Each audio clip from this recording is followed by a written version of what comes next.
Water with Exron Music, and today we are here with Maddy O'Neal. and Benson. Benson. We're giving him a shot to see if he can hang. So, my first question is, what was the catalyst that prompted you to pursue a music career, and what remains to be your biggest inspiration? The biggest catalyst, I think, was I grew up in a very musical family. My dad and brother were in bands, but it wasn't until I moved to Colorado in 2008 to go to CU Boulder. And that was right now. Oh, you do? Nice, yeah. Seems like, I guess it was a long time ago. But just like being immersed in like, that was like a peak, really important time period for electronic music, I think. Like Skrillex just came out with Scary Monsters and Nice Sprites. Like I remember that album coming out like when I started making music, so it was like a really crucial, exciting time for electronic music. And I think being in Colorado, where it was like a huge hub of all of that happening, that was just kind of like the moment where I was like, you know what, like I came from a musical family, I've never really stuck with an instrument, but I know I have it in my blood. Yeah. So I think that was the biggest catalyst, was making that move and kind of being in the thick of everything that was happening. Yeah. And I think the biggest motivator, what was the second part? Inspiration. What keeps me going? Yeah. Biggest inspirations moving forward is that I feel like it's just like an endless journey. Like every time I set a goal for myself, I'm like, as soon as I play Red Rocks, like I die happy, and then it's like I played Red Rocks and like your goals keep getting bigger, and like there's always so much growth and so much more to learn. Like with production, like it's a never ending. Benson, we're trying to be serious. It's a never ending like learning process, and just like the community and the people that I meet, the other artists and the fans, like it's just like this ever evolving, ever growing thing that like I'm so happy to be a part of. Yeah. So it's just, I'm inspired by new things every day, which is cool. Yeah, that's super cool. What would you say your goal is right now? Well, I'm finally in this place where I'm doing more and more of my own headline stuff, which is really exciting. So I'm kind of trying to like hone in on like this audio visual kind of like presentation of like what I want my live shows to be when I can do my own headline tour and do bigger and bigger shows that I'm planning right now. I can't talk about. But yeah, I'm kind of trying to like hone in on like what the bigger picture looks like. Okay. And I'm working on an EP that's gonna come out probably early fall. Some singles trickling out over the summer. Okay. So yeah, I'm just constantly working on new stuff. So cool.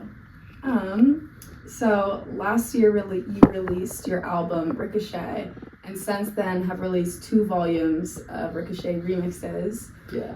Why do you think it's important to pursue remixes for your original work and vice versa? From a producer perspective, I think it's like the coolest thing in the world to like give someone else like the pieces of your song and like see how someone else like reinterprets it. I just think that that's amazing. And everyone loves a good edit. You hear something live and you're like, wait, that's the song, but it sounds different.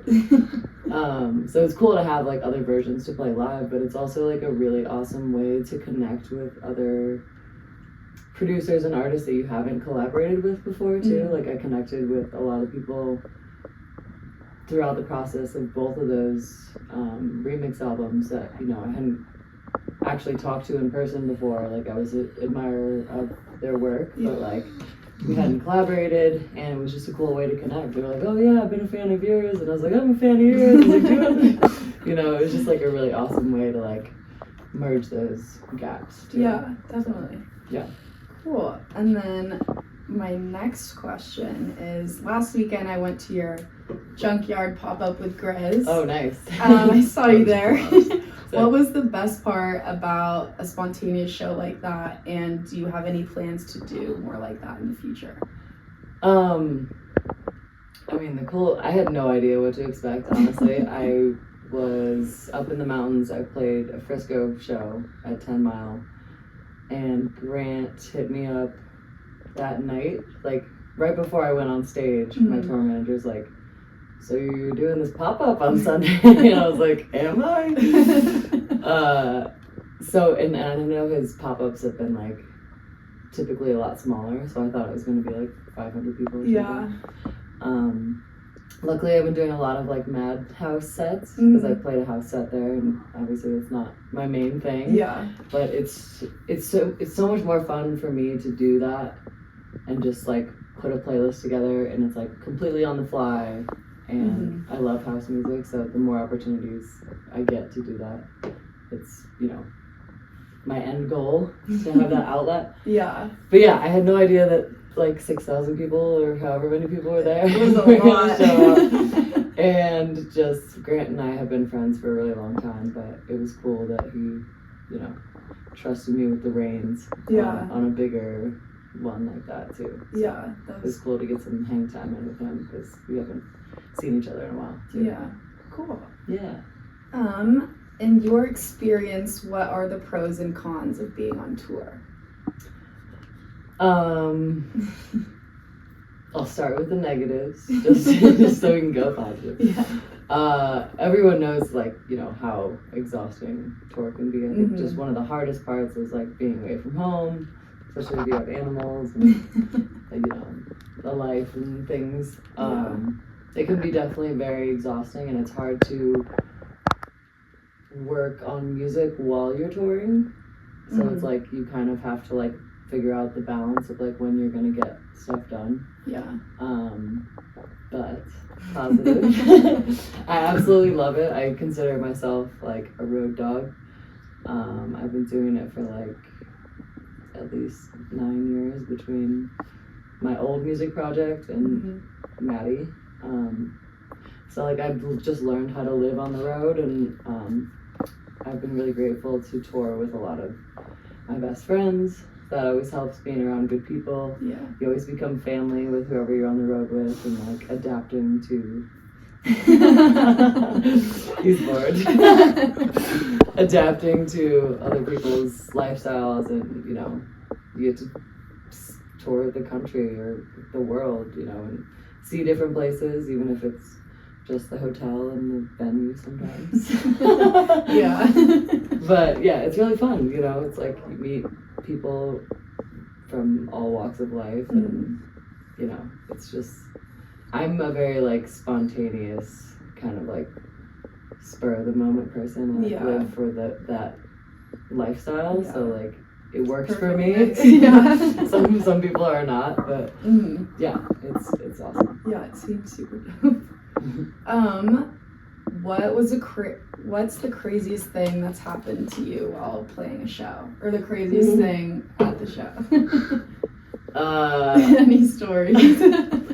Well, the most recent, and I don't know if this is like crazy or like more so embarrassing, but I played Backwoods this weekend, and I had like the best set ever, and I was just, obviously I came from Coachella to Backwoods, and I was just like on the super high, and I got done with my set, and I like went to run out to go take a family photo, and there was like a row of cables, and it was like dead silent. I had the mic in my hand. I ate shit onto my face. Oh my god. Like the mic slapped against the stage, and everyone was just like, oh. Is there a picture of that? I haven't seen one yet. My knee is like purple. Oh, no. But I pulled it off really well. Good. Okay. But yeah, that's the most recent one. There's a lot of crazy tour stories. I don't know. That's the first one that came through my mind. That's great. Everyone's gotta have at least one eating shit in front of everybody. I hope that's like my quota. We'll see. So Sonic Bloom was the first festival you ever played back in 2013. How does it feel to return to the festival that started it all, as your career continues to evolve? It's pretty awesome. I mean, Sonic Boom was my first ever festival, and like, you know, kind of like opened the doors for me to be like, oh, this is what it's like to be a part of a bigger event like this. The 2013 was with my old music project, and my buddy Mikey Thunder gave me 15 minutes of fame. So he just like gave me 15 minutes of his set. He was like, here's your shot, like, let's see if people like it. So that was cool, and I think I've done like 5 or 6 of them over the years, but everyone that works Sonic Bloom is like the Cervantes family. Like everyone works there too. Yeah. So they've like been there through the progression of my entire career. So That's cool. It's cool to show up again and again and be like, feel like you leveled up and that you're, you know, moving up on the lineup and stages, and it's kind of like a metric. I can like see how far I've come when I return to those places. Yeah. It's like that moment where you're just like, okay, pat yourself on the back. Like, remember? Yeah. Yeah. So. What can Sonic Bloom attendees that might not have seen you before expect from your set this year? And are there any special surprises planned for your performance? I've definitely been thinking about and planning that because so many of my friends and collaborators and some of the best musicians I know live here. So it's cool to like do something a little extra special for, you know, hometown stuff. Yeah. So I'm working on some things, but also like my sets that I play I think are different here than they are other places because I feel like the majority of my fans started here and live here. So I always want to like, I feel like people are more receptive. I can like be a little weirder or like try out some songs that I haven't tried out before. Play a bunch of unreleased stuff. Yeah, it's like my comfort level at Sonic Bloom is like I feel like I can do whatever and people are gonna be pumped. So, yeah, definitely. Yeah, so that's exciting. Hopefully. Yeah. Oh, definitely. Do you have any artists that you would consider a dream collaboration?